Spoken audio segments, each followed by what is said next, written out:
Nouvelle saison, nouvelle bêtise et on commence fort. Bonjour, suite à une injonction du tribunal de Saumur-en-Rizière, aucun extrait original ne pourra être diffusé dans cet épisode pour des raisons de droit d'auteur. Ils seront à la place remplacés par de nouveaux plans, tournés pour l'occasion, et l'influenceur dont il était question sera ici interprété par un comédien. Bonjour, je m'appelle Maxime, plus connu sous le pseudonyme Massimeux. Le personnage que je vais incarner ne reflète en aucun cas la personne que je suis réellement. Il s'agit là d'un sketch fabriqué de toutes pièces. Toute ressemblance avec une personne quelconque serait fortement déplacée. Merci pour votre compréhension. Toute l'équipe de Sushi Production Co.Ltd s'excuse pour la gêne occasionnée. Nihilistement vôtre, Moshiwake Alimasen. Non, le soleil n'est pas cancérigène. Mais toutes les crèmes solaires qui vous conseillent, ça c'est cancérigène. Ah, je vous avais prévenu. Les crèmes solaires sont composées d'octocrylène, un composé chimique qui provoque des cancers.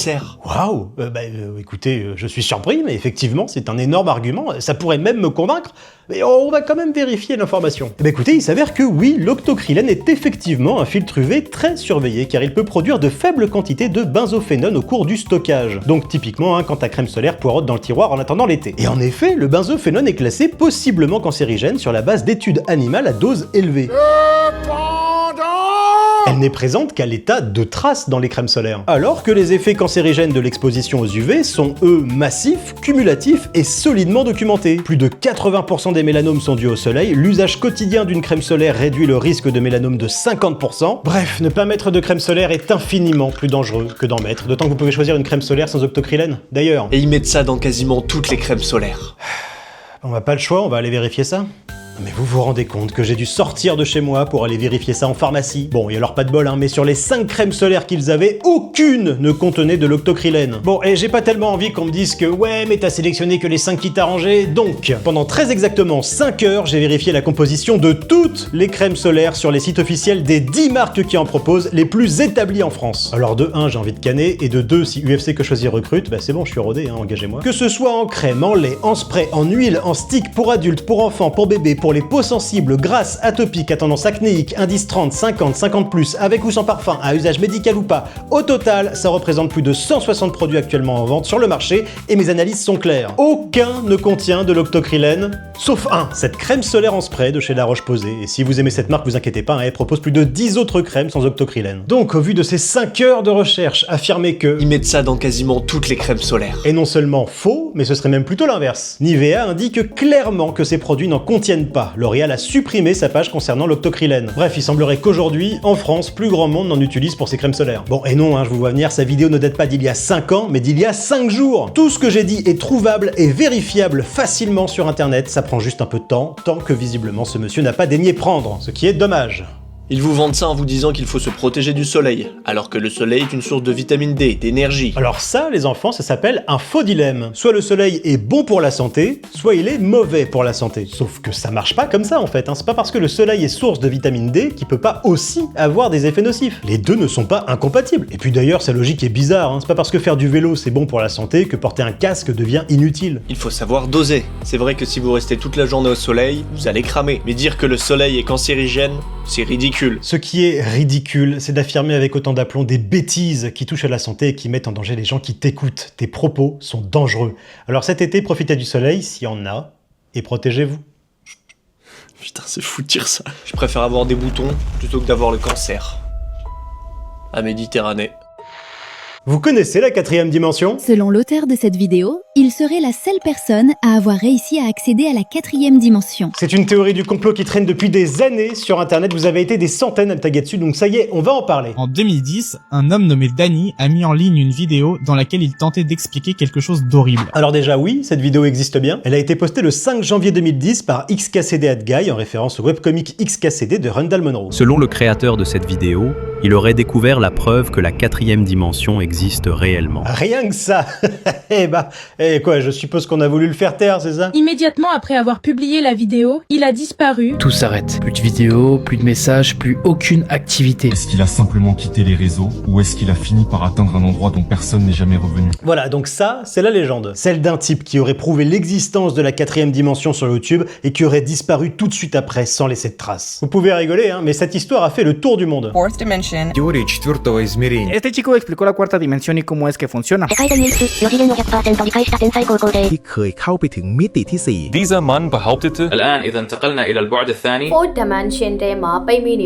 Le truc, c'est que contrairement à ce que beaucoup de rumeurs prétendent, la vidéo est toujours en ligne, depuis plus de 16 ans. Donc on peut la regarder et vérifier ce que ça dit concrètement. XKCD AdGuy explique de manière imagée ce que sont les dimensions. Une ligne représente la 1D, une surface composée d'une infinité de lignes représente la 2D, et un volume composé d'une infinité de surfaces représente la 3D. En suivant cette logique, il suggère qu'un espace en 4 dimensions pourrait être composé d'une infinité d'objets tridimensionnels. Pour illustrer cette idée, il présente le Tesseract, l'équivalent en 4D du cube. Il conclut en expliquant que théoriquement, il pourrait exister une 5e, une 6e, voire une infinité de dimensions spatiales. C'est une vidéo de vulgarisation scientifique. Tous ces concepts existent déjà. Il s'inspire notamment du roman Flatland, publié en 1884 par le théologien Edwin Abbott Abbott, qu'il cite clairement dans la description de sa vidéo. Rien dans ce qu'il dit n'est particulièrement révolutionnaire ou inédit. Alors pourquoi cette vidéo a tant fait parler? Pourquoi 50 millions de vues? En fait, ce qui est marquant, c'est surtout l'âge de XKCD AdGuy. Alors qu'il n'est qu'au lycée, il parvient à vulgariser en seulement 9 minutes des concepts plutôt complexes. Il faut reconnaître qu'il le fait bien, et c'est assez surprenant de voir un ado faire preuve de temps de maturité et de pédagogie. Après avoir partagé cette vidéo et ses idées, Danny a disparu le lendemain, sans laisser de traces. Non, il n'a pas disparu après avoir posté cette vidéo. En fait, c'est sa première vidéo, postée en 2010, je le rappelle, et il va continuer à en faire jusqu'en 2013. Après quoi, effectivement, plus rien. 3 ans plus tard, en 2016, sur Reddit, quelqu'un ouvre un sujet intitulé « Que devient XKCD AdGuy ?» Et une femme se présentant comme son épouse affirme qu'il ne souhaite plus être contacté, que les gens envahissent sa vie privée, qu'il est dans un état psychologiquement fragile et qu'il a souffert de l'attention excessive qu'on lui porte. Et à nouveau, silence radio. Encore 3 ans plus tard, en 2019, XKCD AdGuy revient sur YouTube dans une vidéo intitulée « Mon retour sur YouTube et pourquoi je suis parti ». Il fait le point sur sa vie et ses problèmes de santé, mais comme depuis cette vidéo a été supprimée, je vais pas développer cet aspect-là car il a peut-être plus envie qu'on en parle. Bon, mais pour quand même répondre à la question, s'il n'a plus rien posté sur la chaîne originale et qu'il a dû en créer une seconde, c'est tout simplement parce qu'il a oublié son mot de passe. J'ai perdu l'accès à mon compte parce que j'ai oublié mon mot de passe.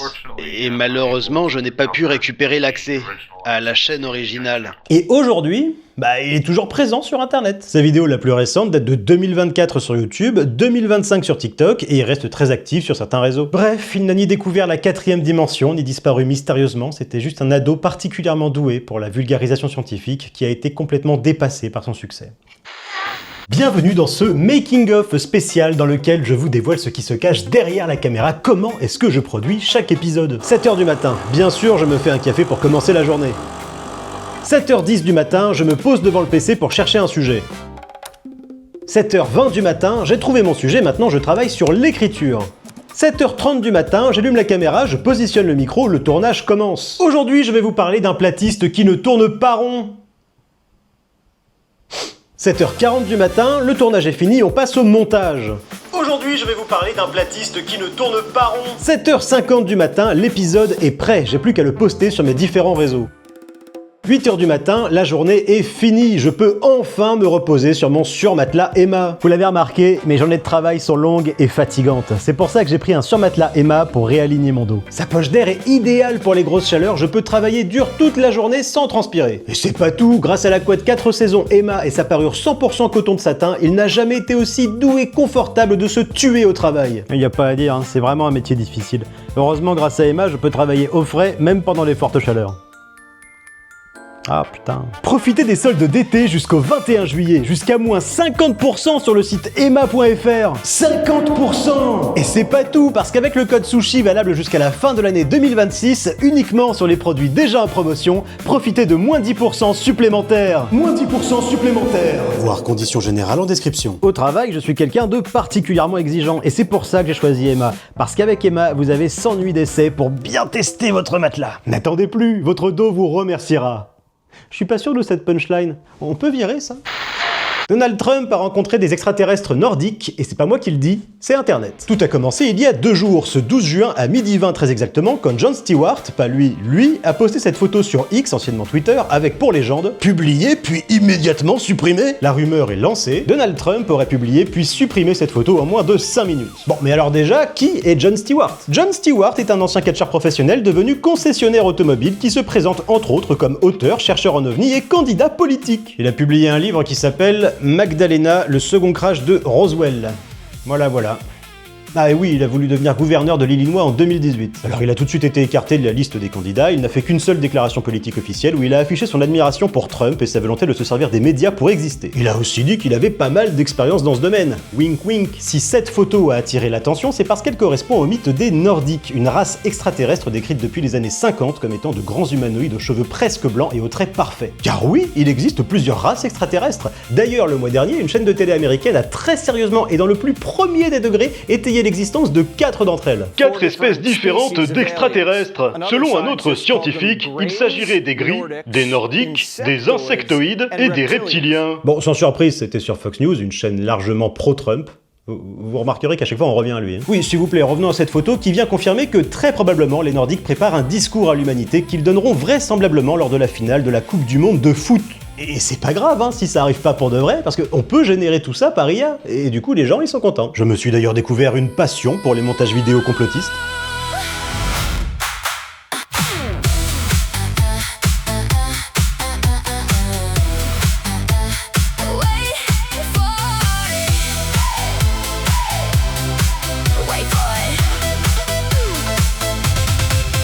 Et Internet étant Internet, ce que j'ai encore plus adoré, c'est le nombre proprement ahurissant de détournements qu'on a eu. En à peine 48 heures, les réseaux ont été inondés de photos volées de Trump qui conspirent avec toutes sortes d'individus aux origines folkloriques. Bon, et alors évidemment, certains ont essayé de débunker le truc. Il y a eu notamment cette image qui a largement été partagée, arguant qu'en fait il s'agirait de membres de la garde royale norvégienne que Trump aurait rencontré en 2018, ce qui semble-t-il a convaincu beaucoup de monde, bien que 1. Toutes ces photos ont été générées par IA, 2. Non, tous les Norvégiens ne sont pas des cachets d'aspirine aux longs cheveux blancs, 3. La garde royale norvégienne ne porte pas du tout ce genre d'uniforme. La vérité, c'est que ça sert à rien de débunker ça. On est en big 2026. La réalité n'a plus aucune importance. Alors oui, cette photo a été générée par IA. Ou peut-être pas, mais honnêtement, est-ce que quelqu'un a encore envie de le savoir? Cette photo n'est pas devenue virale parce qu'elle est vraie. Elle est devenue virale parce qu'elle est marrante. Alors, face au chaos du monde, la seule réaction saine qu'il nous reste, c'est encore de danser. Boom, baby, boom. You got me like boom. Boom, baby, boom. And I can't stay cool. J'ai rencontré quelqu'un sur Threads. Je vous présente Laetitia Blandard. 19 ans, 1m65, française, célibataire et policière. Précisé très haute. La chaleur va atteindre son paroxysme. Mais alors c'est bizarre parce que son uniforme change d'une photo à l'autre. Regardez, c'est un signe avec 3 traits horizontales est à sa droite et son col a 2 boutons. Et là, hop, plus qu'un seul bouton sur le col et l'insigne passe au centre.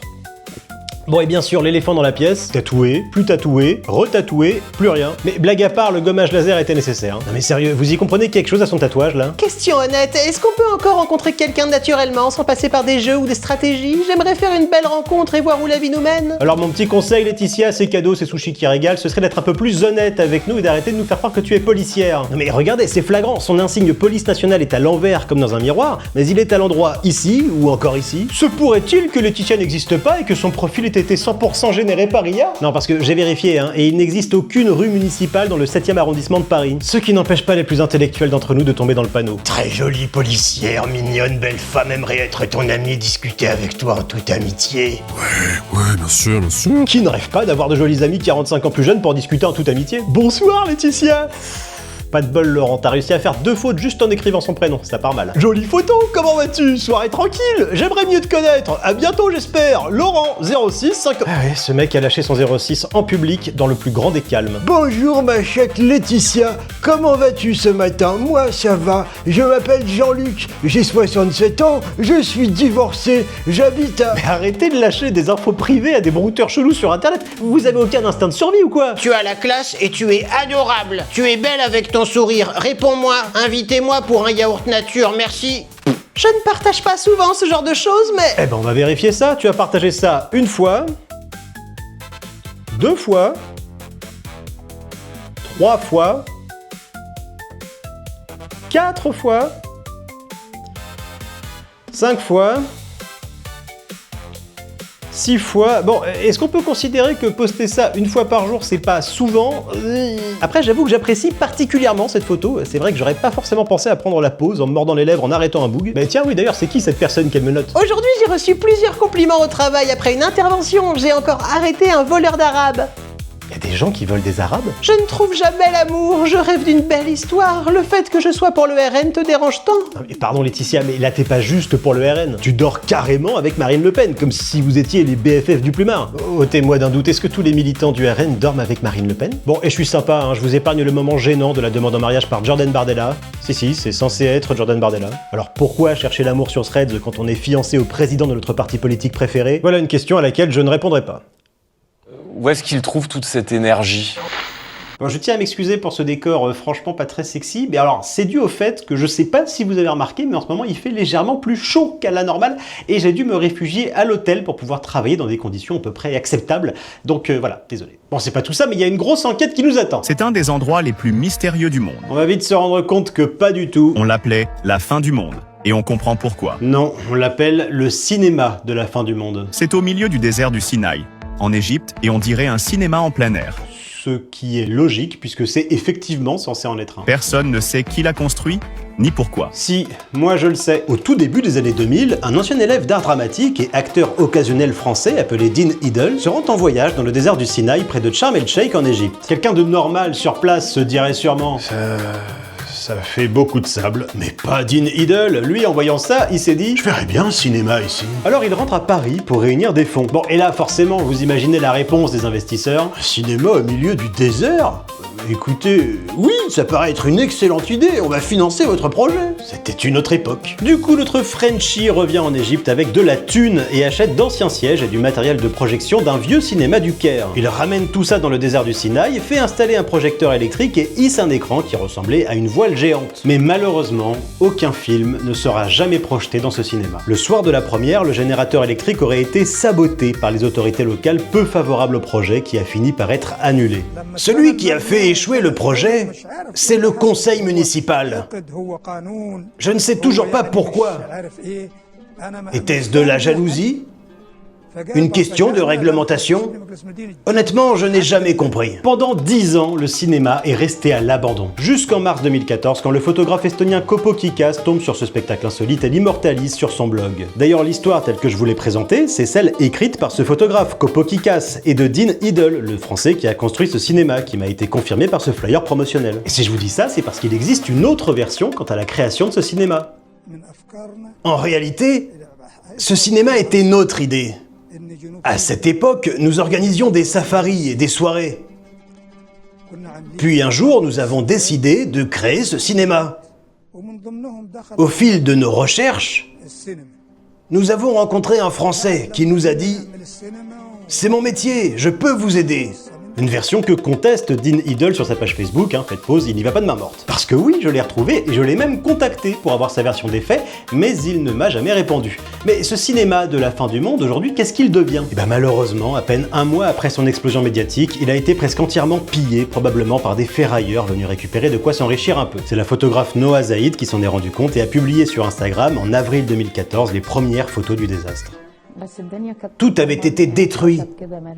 On n'a retrouvé que des planches, des sièges démontés, des débris partout. Cette enquête a été bien plus longue et difficile que prévu. J'ai dû restaurer des coupures de presse, retranscrire et traduire un documentaire, faire pas mal d'archéologie sur de vieux sites internet, recouper des informations parmi des sources souvent contradictoires, et malgré tout, il reste pas mal de zones d'ombre dans cette histoire. Je ne suis moi-même pas certain de savoir comment tout ça s'est déroulé, mais une chose est sûre, on ne peut pas dire que... Personne ne sait qui l'a construit, ni pourquoi. Est-ce que vous connaissez Google Earth ?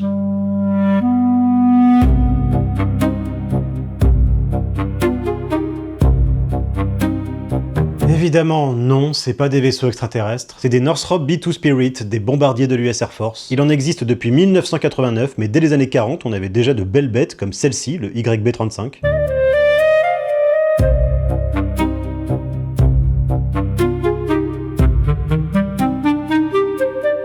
Bon, alors déjà, oui, ce lieu existe, hein, j'ai vérifié. Il s'agit du World Discoverer, ouais je sais, mon accent anglais est impeccable, un navire de croisière allemand construit en 1973. Le 30 avril 2000, alors qu'il naviguait sur les îles Salomon, il a heurté un récif non cartographié. La coque a été éventrée et le capitaine a volontairement échoué le navire dans la baie de Roderick afin d'éviter qu'il ne coule en pleine mer. Heureusement, cet incident n'a fait aucun mort, l'ensemble de l'équipage et des passagers ont pu être évacués. Oui, bon d'accord, c'est bien joli, mais pourquoi est-ce qu'il barbote toujours dans la baie depuis plus de 26 ans? Et bah parce que ça coûterait beaucoup trop cher de le renflouer, hein, tout simplement, et les troubles politiques qui ont suivi aux îles Salomon, bah ils ont pas du tout aidé. Du coup, il est toujours là et il est devenu une curiosité locale.